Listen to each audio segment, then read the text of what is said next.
जितनी भी लैपटॉप वाली ऑडियंस है ना, उनको दो ब्रांड से बहुत प्यार है। एक तो Lenovo Legion और दूसरा Asus का टफ गेमिंग। और ये जो टफ सीरीज है बहुत पॉपुलर रही है शुरू से। 2020 में तो भाई बहुत ही गंदा हेट मिला था इसके थर्मल्स को लेके। 2021 में थोड़े से इंप्रूव किए और 2022 में भी काफी हद तक इंप्रूवमेंट्स हैं। और एक जो ये वाला मॉडल है Ryzen 7 6800H 8 core processor, RTX 3060 140 what, 16 GB RAM, वो भी DDR5। भाई ये सारा कुछ आपको 95,000 रुपीज में मिल रहा है आज की डेट में। मैंने कहा ये तो मंगाना बनता है। और इतनी सारी खूबियों के साथ साथ थोड़ी सी कमियां भी आती है जो आपको सारी इस वीडियो में बताएंगे। एंड मेरे को एक शिकायत है तुम लोगों से ना, जिन सवालों के मैं कंक्लूजन में जवाब दे देता हूं ना, वही तुम कमेंट सेक्शन में पूछते हो। या तो तुम्हें मेरी बात पे यकीन नहीं है या फिर तुम कंक्लूजन तक देखते नहीं हो। तो भाई एंड तक वीडियो देखनी है। इंस्टाग्राम से जो कॉमन सवाल मिले थे, वहां पे स्टोरी डाली थी ना, तो वो सब उठाएंगे और अभी दबा खोल लेते हैं। यहाँ पे कुछ ऐसा बॉक्स मिल जाता है और इसके अंदर ऑब्वियसली लैपटॉप नहीं है, लैपटॉप हम निकाल चुके हैं, टेस्टिंग चल रही थी भाई साहब। एक अंदर से यहाँ पे हमारे को थोड़ा बहुत पेपर वर्क मिल जाता है। इधर हमारा चार्जर आएगा और ये हमारी मेनली पावर कॉर्ड। और यहाँ पे आप देख सकते हो थोड़े बहुत हमारे को टफ के स्टिकर्स मिल जाएंगे जो काफी बढ़िया लग रहे हैं। इसके अंदर हमारे को 240 वॉट का चार्जर मिलता है। और एक चीज मैं शुरू से क्लियर करता आ रहा हूँ टफ ए सीरीज और टफ एफ सीरीज के बारे में। ए सीरीज A15 या A17 ये हमारी AMD वाली सीरीज है। F15 F17 ये हमारी इंटेल वाली सीरीज है। और 15 और 17 में लोगों को नहीं पता, मैं 15 रिव्यू कर देता हूँ, कह रहे भैया 17 भी कर दो। अरे भाई सिर्फ साइज का डिफरेंस है, लैपटॉप सेम होते हैं दोनों के दोनों। साइज मैटर्स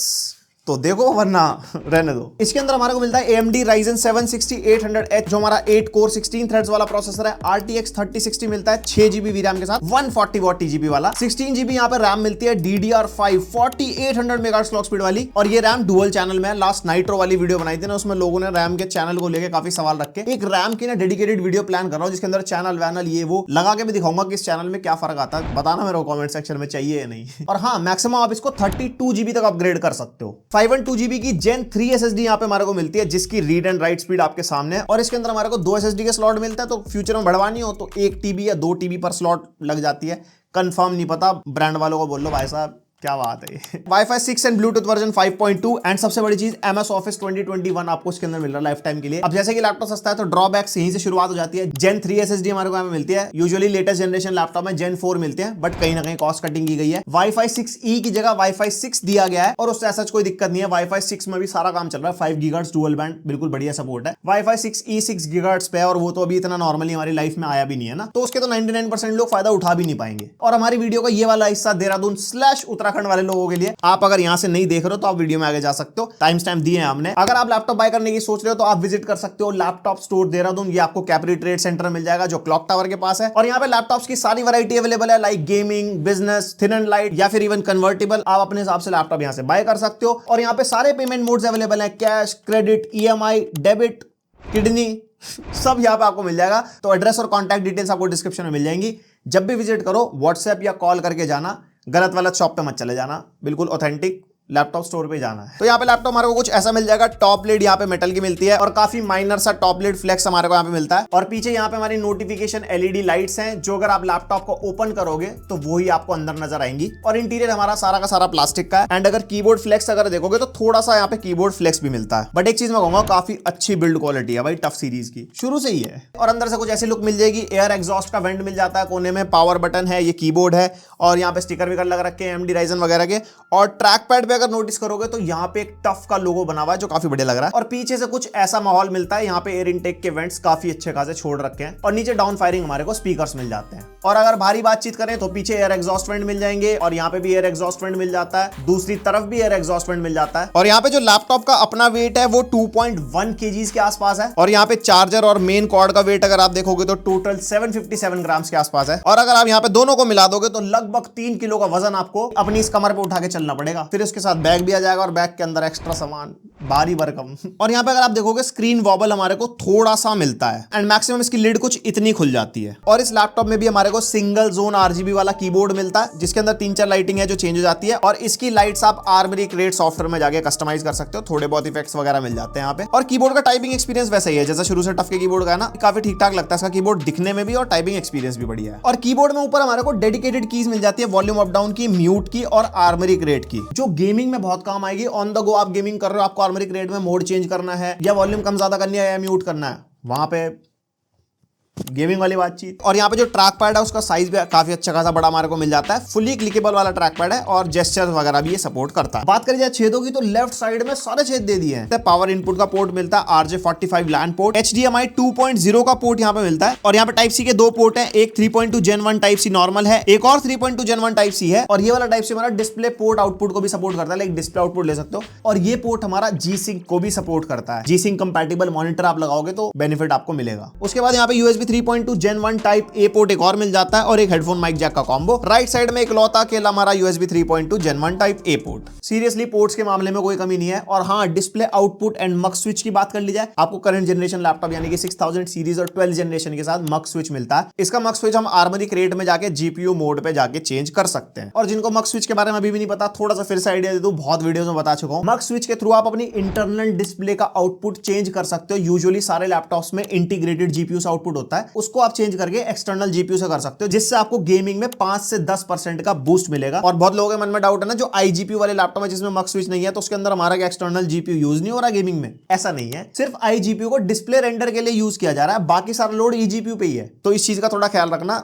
दिल नहीं दुखाना अपना। और इसके HDMI पोर्ट से भी हमारे को eGPU से आउटपुट मिलता है, टाइप सी से भी हमारे को eGPU से आउटपुट मिलता है। तो टोटल 3 डिस्प्ले होगी आपकी, एक लैपटॉप की अपनी और 2 एक्स्ट्रा आप लगा सकते हो। अब जब डिस्प्ले कर रहे हैं तो इसकी डिस्प्ले पे आ जाते हैं, जो मेरे को अच्छी नहीं लगी। 15.6 इंच की 1080p डिस्प्ले मिलती है हमारे को, जो कि वैल्यू IPS लेवल डिस्प्ले है, प्योरली IPS नहीं है। IPS से मैंने ना कंपेयर भी करके देखा तो थोड़ी सी लो क्वालिटी की डिस्प्ले यहाँ पे मिलती है। और एंटी ग्लेयर डिस्प्ले है, 144 हर्ट्ज का रिफ्रेश रेट है, 250 निट्स की ब्राइटनेस है, 45% NTSC है, NDS एडाप्टिव सिंक का सपोर्ट मिलता है। और डिस्प्ले को कंक्लूड कर दिया जाए, जो यूजुअली हमारे को 60, 70, 80, 90 वाले जो लैपटॉप 45% NTSC वाले लैपटॉप होते हैं ना, 250 निट्स वाले, बिल्कुल वैसी डिस्प्ले है। नॉर्मल गेमिंग के लिए कोई दिक्कत नहीं है, नॉर्मल मीडिया कंजम्पशन के लिए कोई ऐसी दिक्कत नहीं है। और अगर आप कंटेंट क्रिएटर हो और कोई डिस्प्ले आपके लिए इतना मैटर करती है, जहां पे आप कलर वलर ट्वीक करते हो और थोड़ा मतलब प्रोजेक्ट बेस पे काम करते हो, तो इसकी डिस्प्ले अच्छी नहीं है, आपको एक्सटर्नल मॉनिटर लेना पड़ेगा। व्यूइंग एंगल भी मेरे को इसके ठीक लगे। अब यहाँ पे आपको पावरफुल स्पेक्स दे दी गई है, तो कहीं ना कहीं कॉस्ट कटिंग होगी, पर परफॉर्मेंस में जीत जाता है ना।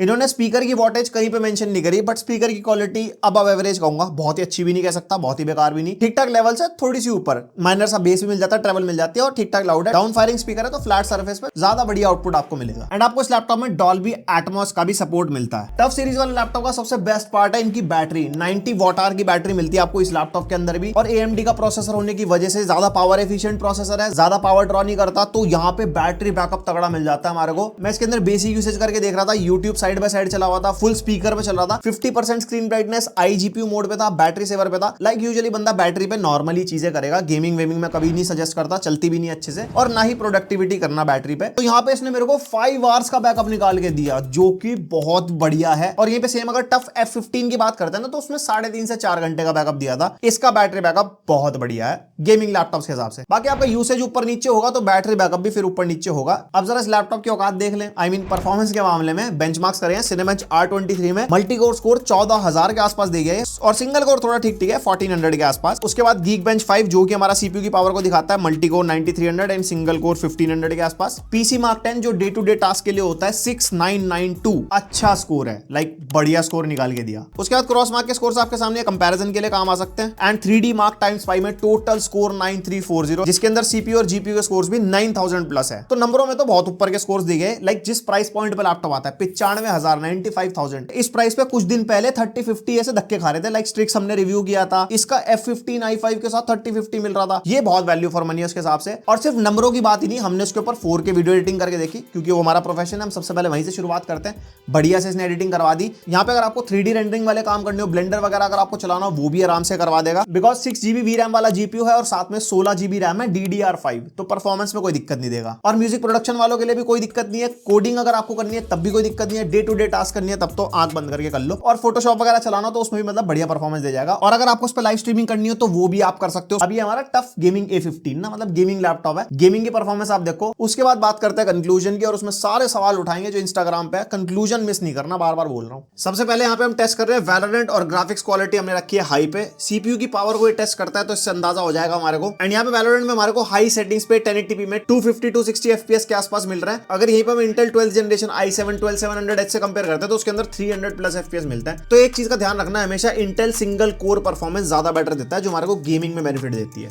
और बाकी सारे स्टैट्स आपके सामने, आप खुद देख ही सकते हो। उसके बाद कॉल ऑफ ड्यूटी वॉरजोन 2.0, और यहाँ पे जो हमने क्वालिटी रखी है वो रखी है रिकमेंडेड पे, और DLSS हमने रखा है बैलेंस्ड मोड पे, और बाकी सेटिंग्स आप देख सकते हो इसने हाई, मीडियम, नॉर्मल का अपने आप से जो मिक्सर उठा लेता है वो उठा लिया। और यहाँ पे हम कंटेनर वाला मोड खेल रहे थे, जो एक तरीके से TDM होता है। इसके अंदर हमारे को 120-130 FPS के आसपास मिल रहा है। बट यहीं पे अगर आप बैटल रॉयल खेलोगे ना तो 100 प्लस FPS आराम से दे देगा, लाइक 100-110 के हिसाब से। और उससे आप अंदाजा लगा ही सकते हो भाई गेमिंग में तगड़ी परफॉर्मेंस निकाल के दे रहा है, क्योंकि आप GPU की वॉटेज देखो ना, 130 वॉट तक पावर ड्रॉ कर रहा है। और उसके अलावा CPU टेम्परेचर 70 to 75 डिग्रीज के आसपास है, और CPU की वॉटेज भी देखो ना, ज्यादा नहीं है, 25-30 के आसपास ही है।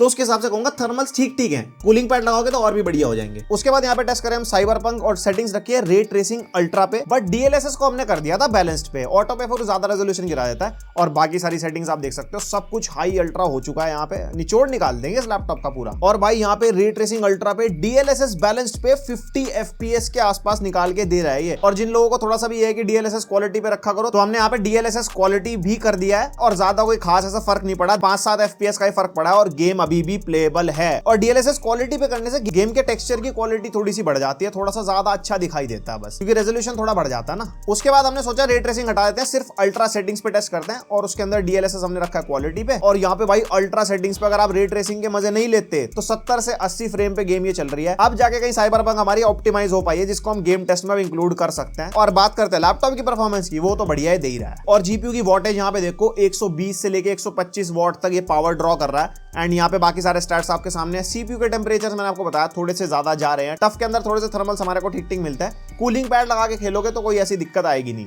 बाकी अंडर वोल्टिंग जिंदाबाद है, गेमिंग पे उससे ज्यादा कोई परफॉर्मेंस फर्क पड़ता ही नहीं है। उसके बाद हम यहाँ पे टेस्ट कर रहे हैं दूर का रोना छठा पार्ट, और प्रीसेट हमने रखा है अल्ट्रा पे, और जो फिडिलिटी एफेक्ट्स के ऑप्शंस है वो नीचे रखे हमने ऑन, और जो FSR है वो रखा हमने क्वालिटी मोड पे। और यहाँ पे हमारे को 80 से 85-90 FPS के आसपास मिल रहे हैं, और 100 वॉट के आसपास GPU पावर ड्रॉ कर रहा है। बाकी सारे स्टैट्स आपके सामने, आप बार बार क्या ही बोले यार। और हाँ, अच्छे FPS का एक और रीजन भी है, डुअल चैनल रैम, वो भी DDR5, तो गेमिंग की परफॉर्मेंस भाई डेफिनेटली तगड़ी मिलती है यहाँ पे। और यहाँ पे फोर्जा होराइजन 5 टेस्ट कर रहे हैं 1080p पे, और ग्राफिक्स का प्रीसेट रखा हमने एक्सट्रीम, मतलब बिल्कुल एक्सट्रीम भाई। 6GB का ग्राफिक कार्ड है, वो भी 140 वॉट, पूरा लपेटेंगे इसको हम। यहाँ पे हमारे को 45 से 50 फ्रेम के आसपास मिल रहा है, थोड़े से कम भी जा रहा है, लाइक 40 के आसपास भी, बट ओवरऑल अगर देखेंगे परफॉर्मेंस सही है। और यहाँ पे इस गेम में मेरे को थोड़ा सा डाउट भी है CPU की वॉटेज पे, या हो सकता है कम ड्रॉ कर रहा हो। CPU की वॉटेज काफी कम होगी, लाइक 20 वॉट के आसपास है, और बाकी GPU सही पावर कंज्यूम कर रहा है। GTA 5 हमने यहाँ पे टेस्ट किया है, वही वेरी हाई के मिक्सचर पे, जो हमारा यूजुअली उठा लेता है ग्राफिक्स कार्ड के हिसाब से, और यहाँ पे बढ़िया परफॉर्मेंस निकाल के दे रहा है, जो हमारे को उम्मीद थी 3060 से 130-140 FPS के आसपास। और यहाँ पे 100 वॉट के आसपास GPU पावर ड्रॉ कर रहा है। टेम्परेचर आप देख सकते हो 80 डिग्रीज अबव है 40 वॉट पावर ड्रॉ करने के बाद। तो एक चीज का ध्यान रखना भाई, 20 डिग्री रूम टेम्परेचर के आसपास हमारा। और अगर आप गर्मियों में इसके ऊपर गेमिंग करने वाले हो 25 से 30 डिग्री रूम टेम्परेचर या उससे ऊपर भी, तो कमरे में एक तो AC लगवा लेना, और उसके बाद एक कूलिंग पैड लगा लेना। गेमिंग तो बढ़िया ही कराई देगा। वरना सबसे बढ़िया तरीका है अंडरवोल्टिंग का, थोड़ा बहुत अंडरवोल्ट कर लेना CPU, जिससे ज्यादा टेम्परेचर्स नहीं जाएंगे। यहाँ पे टेस्ट करें स्पाइडरमैन माइल्स मोरालेस 1080p पे, DLSS रखा है हमने क्वालिटी पे, और ग्राफिक्स का प्रीसेट रखा हमने वेरी हाई पे। रे ट्रेसिंग इसके अंदर हम नहीं यूज करते, क्योंकि अभी थोड़ा सा ऑप्टिमाइज कम है ये। और यहाँ पे वेरी हाई सेटिंग्स में हमारे को 100 प्लस फ्रेम्स मिल रहे हैं, यहाँ पे बढ़िया परफॉर्मेंस निकाल के दे रहा है। और अब वर्ड्स खत्म हो चुके हैं मेरे पास गेम के लिए बोलने के लिए, क्योंकि वॉटेज वगैरह, टेम्परेचर वगैरह, रैम, मेमोरी सब आपके सामने है। आप वीडियो पॉज करके या वीडियो चला के देख सकते हो। यहाँ पे टेस्ट करें RDR2 1080p पे, V-Sync हमारा ऑफ है, और सेटिंग्स रखी है फेवर क्वालिटी, यानी कि सब कुछ अल्ट्रा पे, इससे ऊपर कुछ नहीं है। और DLSS तुम्हारी रिक्वेस्ट पे रख दिया इस बार क्वालिटी पे। एंड यहाँ पे हमारे को एक्सट्रीम क्वालिटी पे 80 फ्रेम के आसपास मिल रहे हैं, और रैम का यूसेज आप देख सकते हो 12 GB के आसपास जा रहा है। तो 16 GB रैम तो भाई मतलब पट्टा बांध लो, जो भी आजकल गेमिंग लैपटॉप ले रहे हैं ना, 8 GB रैम तो लेनी ही नहीं है। और अगर लैपटॉप लेना भी है तो DDR5 वाला ज्यादा प्रेफर करना। और यहाँ पे GPU की कंजम्पशन भी बढ़िया 130 वॉट तक जा रही है। टेम्परेचर्स तुम्हें पता है RDR2 में ज्यादा जाते ही नहीं है, क्योंकि CPU की यूसेज लेता नहीं है, ये ज्यादा GPU इंटेंसिव गेम है। एंड गेम हमारा प्लेबल है, जबरदस्त एकदम बढ़िया।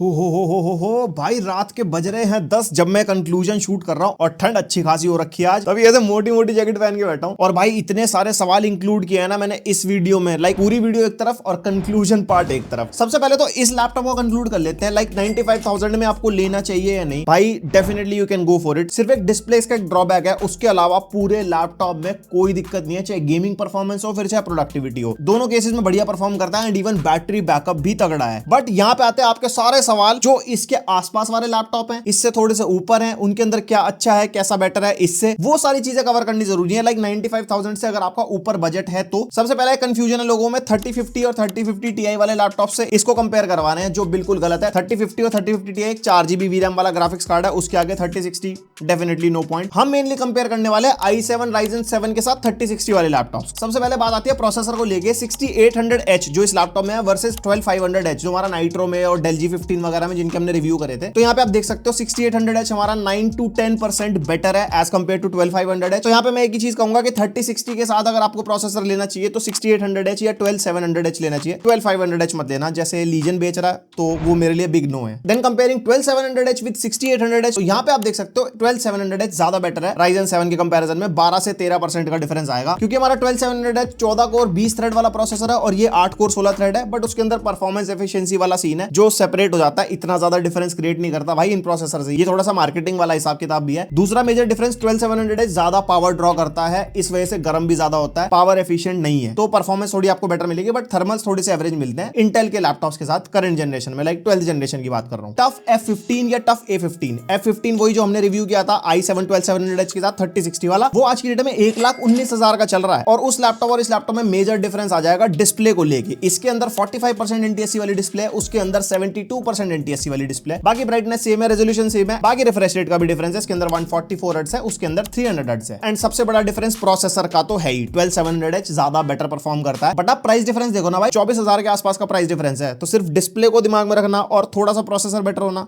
चॉइस आपकी है। MSI Alpha 15 ये भी आज की डेट में 95,000 का चल रहा है और सेल वेल में 8890 का भी खरीदा है लोगों ने। इसके अंदर 5800H मिलता है और 5800H और 6800H में 10 से 11% का डिफरेंस है जो कि नोटिसेबल है। एंड 5800H हमारा 7nm बेस्ड है और Zen 3 आर्किटेक्चर बेस्ड है। 6000 सीरीज हमारी Zen 3 प्लस आर्किटेक्चर बेस्ड है और 6nm वाले प्रोसेसर है, तो ज्यादा पावर एफिशिएंट है, ज्यादा अच्छे थर्मल्स आपको मिलेंगे 5000 सीरीज के कंपैरिजन में। तो मैं कहूंगा आप 6000 सीरीज के लिए जाओ अगर AMD चूज कर रहे हो तो। और बात आती है दोनों लैपटॉप की, तो डिस्प्ले बेटर मिलेगा आपको अल्फा के अंदर, डिस्प्ले के स्पेक्स आपके सामने। और सबसे बड़ा डिफरेंस आता है जीपीयू को लेके, उसके अंदर 80 वॉट के आसपास का आपको 6600M मिलता है, वो 8GB VRAM वाला जीपीयू है और इसके अंदर 6GB VRAM है बट 140 वॉट है। तो उस वीडियो में हमने ओमेन के साथ गेमिंग कंपैरिजन किया था और ओमेन ज्यादा बेटर परफॉर्म कर रहा था कुछ गेम्स में इक्वल। तो जब 100 वॉट वाला 3060 बेटर हो सकता है, तो ये तो फिर भी 140 वॉट है, then definitely go for this one. Display का मेन गेम है, डिस्प्ले आपके ऊपर डिपेंड करता है, आपको ज्यादा अच्छे कलर्स वाली डिस्प्ले चाहिए, लाइक आप वैसा काम करते हो, वरना 45% NTSC में भी कोई दिक्कत नहीं है। आप ऑफलाइन स्टोर वगैरह पे जाके ना एक बार डिस्प्ले वगैरह देख लेना अपने सामने, तो उससे आपको अंदाजा हो पाएगा। IdeaPad gaming 12700H 3060 versus this one, और इन दोनों में प्राइस डिफरेंस है 15,000 रुपए का। पहली चीज IdeaPad गेमिंग में आपको CPU बेटर मिलता है 12700H, ऑब्वियस सी बात है, बट वो थोड़ा सा कम परफॉर्म करता है एज कंपेयर टू दूसरे लैपटॉप जो 12th जनरेशन वाले हैं ना, पता नहीं क्यों हमने रिव्यू किया था उसमें बताया भी था। अब एक तो प्रोसेसर बेटर हो गया, दूसरा डिस्प्ले बेटर मिल जाएगी IdeaPad गेमिंग में, बट यहाँ पे आपको DDR4 रैम मिलती है और जो 3060 भी है वो 105 वॉट वाला है। अब चॉइस आपके हाथ में, बेटर डिस्प्ले के चक्कर में जाओगे या फिर आपको ज्यादा अच्छी परफॉर्मेंस चाहिए, तो यहाँ पे मैं कहूंगा कि आप टफ के लिए जाओ, ज्यादा बेटर डिस्प्ले आप बाद में खरीद सकते हो, 15,000 का डिफरेंस है और प्रोसेसर की परफॉर्मेंस में रियल लाइफ में इतना डिफरेंस पता नहीं चलेगा। दूसरा जीपीयू बेटर है और बैटरी भी बेटर मिलेगी इसके अंदर, तो मेरे हिसाब से tough is a better option इस केस में। एक बड़ा कॉमन सा सवाल मिला सीपीयू कंपैरिजन का, 5900HX वाला जो Ryzen 9 है और Ryzen 7 6800H, तो आप सामने देख सकते हो ज्यादा परफॉर्मेंस में डिफरेंस नहीं है, 4-5% बेटर परफॉर्म करेगा 6800H ना आपका। और सबसे बड़ा रोल प्ले करेंगे थर्मल्स। 5900HX के थर्मल्स अच्छे नहीं है, उसके कुछ लैपटॉप हमने रिव्यू किए हैं, एवरेज, मजा नहीं आता, बहुत गर्म हो जाता है जल्दी से। Legion 5i जो भी हमने रिव्यू किया था उसमें लोगों ने पूछा भैया टफ वफ के साथ कैसा है, तो इसमें बता देता हूं मैं आपको, Legion 5i सारे मामलों में बेटर है क्योंकि वो महंगा भी है, उसके अंदर डिस्प्ले बेटर मिलेगी, पोर्ट्स के अंदर थंडरबोल्ट 4 पोर्ट मिल जाएगा, उसके अंदर 80 वॉट वाली बैटरी है, इसके अंदर 90 वॉट, पर ज्यादा फर्क नहीं पड़ेगा उससे। बट आप यहाँ पे देखो 50,000 रुपए का डिफरेंस है भाई, 50,000 का डिफरेंस देके आपको ज्यादा परफॉर्मेंस में फर्क नहीं मिलेगा, उसके अलावा चीजों में फर्क मिलेगा। चॉइस देख के बनाना अपने यूज के सिनेरियो के हिसाब से। MSI Crosshair जो हमारा 1,15,000 का है और ये 95,000 का है, तो यहाँ पे मैं कहूंगा प्रोसेसर बेटर है क्योंकि इंटेल 12th जनरेशन का i7 है उसके अंदर, लेकिन प्रोसेसर के साथ साथ वहां पे डिस्प्ले भी बेटर मिल जाएगी और 3060 तो 140 वॉट वाला है ही और थर्मल्स दोनों के लगभग सेम सही है। यहाँ पे मैं कहूंगा चॉइस आपके हाथ में, क्योंकि MSI Crosshair में DDR4 मेमोरी मिलती है। तो यहाँ पे भी एक चीज मैं कहूंगा, सिर्फ एक डिस्प्ले का पॉइंट है कि अगर आपको बेटर डिस्प्ले चाहिए तो आप MSI के लिए जा सकते हो, बट MSI वाले की बैटरी बैकअप खत्म है, 53 वॉट आवर की बैटरी है और बैटरी से कोई उम्मीद ना लगाई जाए। अब आपको समझ आ गया होगा कि कौन सा कहां कैसे स्टैंड करता है। देन हमारे सबसे प्यारे प्रीडेटर भाई साहब 1,40,000 के मिलते हैं i9 12900H के साथ 3060, सेम वॉटेज का 3060 मिलेगा। प्रोसेसर बेटर है, डिस्प्ले बेटर है, थर्मल्स बेटर है, पोर्ट्स के मामले में कोई दिक्कत नहीं है। वैसे तो इन दोनों लैपटॉप्स का कोई कंपैरिजन ही नहीं है, बट लोगों ने पूछा बहुत ज्यादा ज्यादा सवाल थे, तो अगर आपका बजट है तो आप डेफिनेटली प्रेडेटर के लिए जाओ, बट 45,000 का डिफरेंस है। 45,000 रुपए आपकी लाइफ में वैल्यू ऐड करेंगे दोनों लैपटॉप्स में, तो आप देख लेना, वरना रिव्यू हमने दोनों कर ही रखे हैं, आप चेकआउट कर लो जाके। और सबसे बड़ा सवाल कि करंट जनरेशन के लैपटॉप ले, लाइक 12th जनरेशन या 6000 सीरीज, या फिर हम फ्यूचर जनरेशन जो हमारी 7000 सीरीज 13 जनरेशन आने वाली है। इंडिया में हमेशा से लेट आती है, आपको पता है, हमारी कोई इज्जत नहीं है, होगी धीरे धीरे होगी। तो मैं कहूंगा कि भाई 2-3 महीने वेट कर सकते हो तो कर लो, क्योंकि जब नए लैपटॉप्स लॉन्च होते हैं तो इनके प्राइसेस और कम होंगे, तब कोई सेल आएगी तो और भी कम होंगे, तब आप डिसाइड कर पाओगे कि कितना परफॉर्मेंस में डिफरेंस है, कितना जीपीयूज में डिफरेंस है, क्या है क्या नहीं है। अभी ऑन पेपर देख के, दूसरों के रिव्यूज देख के भाई कुछ नहीं कह सकते। इन हैंड मशीनरी आएगी तभी हम टेस्ट कर पाएंगे, क्योंकि फॉरेन में जो यूनिट्स लॉन्च होते हैं और जो इंडिया में होते हैं उनमें डिफरेंस होता है। और ये बाय करने की बात चल रही है, अगर आपको ये लैपटॉप बाय करना है या कोई भी चीज हम वीडियो में दिखाते हैं तो ऑन स्क्रीन आपको व्यू प्रोडक्ट्स करके दिख रहा होगा, वहां पे क्लिक करोगे तो इस वीडियो में दिखाए हुए सारे प्रोडक्ट्स आपको दिख जाएंगे, जहां से आप चेकआउट कर सकते हो एंड इवन बाय भी कर सकते हो। तो बस यही था आज की वीडियो में। 95,000 में लैपटॉप बाय आप कर सकते हो अगर आपका बजट है तो। Properly value for money laptop है। पसंद आई वीडियो तो लाइक मार दो, और कुछ अच्छा कुछ बुरा, कुछ सजेशन, कोई क्वेरी कमेंट सेक्शन में बता सकते हो। मिलते हैं नेक्स्ट वीडियो, तब तक के लिए बाय।